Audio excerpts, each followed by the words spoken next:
We're going to talk about establishing a meditation practice. When people think about establishing a meditation practice, they think they're going to have to spend hours a day sitting in a corner trying to create some transcendental state, when in fact, even if you take 5 minutes a day and find a place where you will not be disturbed and just sit quietly and breathe for that period of time, it's going to benefit you in ways you cannot believe.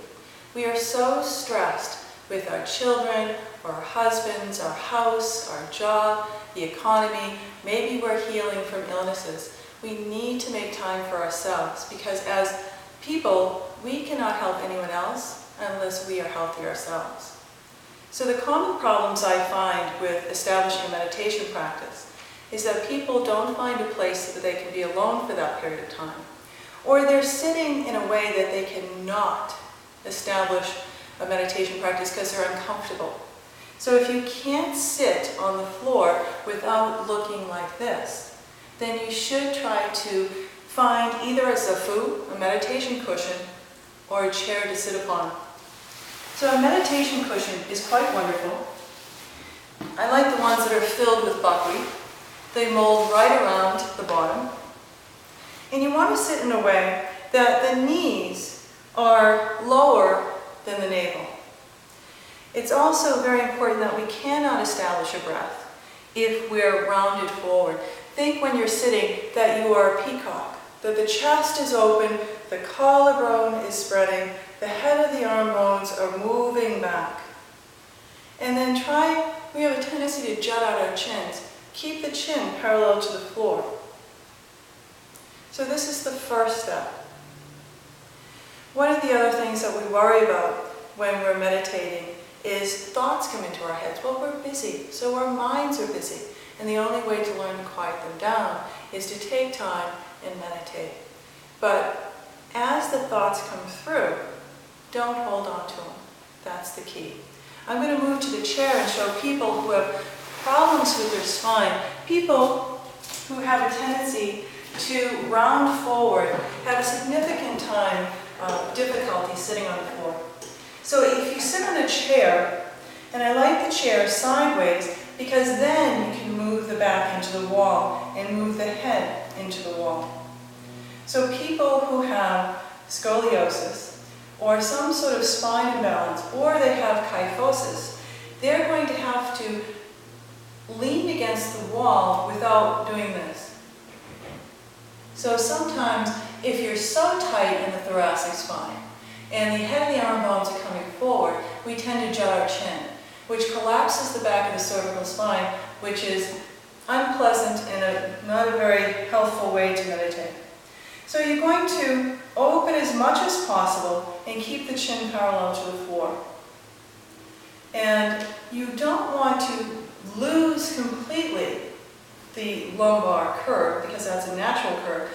But if you have a tendency to move into the lumbar spine, then you want to make sure that you bring the pubic bone up and bring the stomach back so you lengthen the lumbar spine and not compress. And then you can begin to meditate. We're going to talk about breath awareness, which is a beginner meditation, which is quite wonderful. Because you're not focusing so much on the breath, but you're also allowing the thoughts to come by into your head. But you're not going to hold on to them. David Guy, who's a wonderful master meditator, writes an amusing article about when he sits in meditation, what happens to him. And he still has to keep relearning how not to hold on to the thoughts. So when he would sit in meditation, he'd think, oh, my knee hurts. And then he would go on to think, oh, is my knee going to hurt every time I'm in meditation? Oh, am I going to need surgery on my knee? And then he'll go on to say, I wish I had better health insurance. And then he'll say, I wish the world had better health insurance, and so on and so on and so on. So a mild tweak of the knee caused him to go off in a mindless tangent.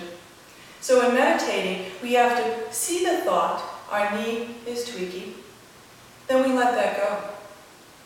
Or I have to go shopping, and then you let that go. Just visualize each thought floating away in a cloud, or maybe a very soft, bubbling brook. But don't hold on to them and create a whole tangent of stories associated with them.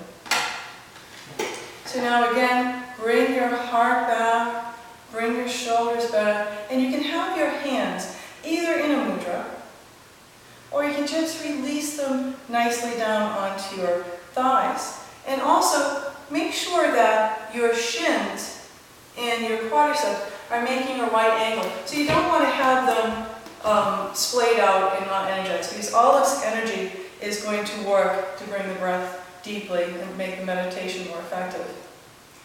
So when you start to breathe, you inhale slowly and deeply, and exhale slowly and deeply.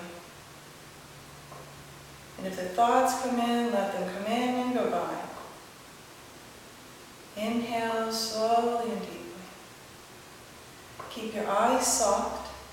Don't let the teeth grip. Keep the tongue releasing away from the roof of the mouth.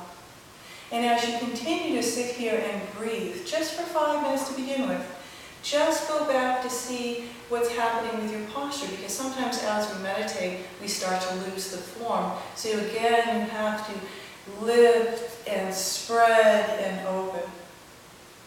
And take time to see your breath. We're so horrible, we're horrible breathers here in America. We have a tendency to have very short breaths because our adrenaline's always going and we're always very short. So if you can, as you're inhaling, count maybe to 3. And then exhale should be approximately twice as long as the inhalations. So you would breathe in for 3, brief pause, slowly exhale for 6. And then when you're done, you can open your eyes and slowly come up. Namaste.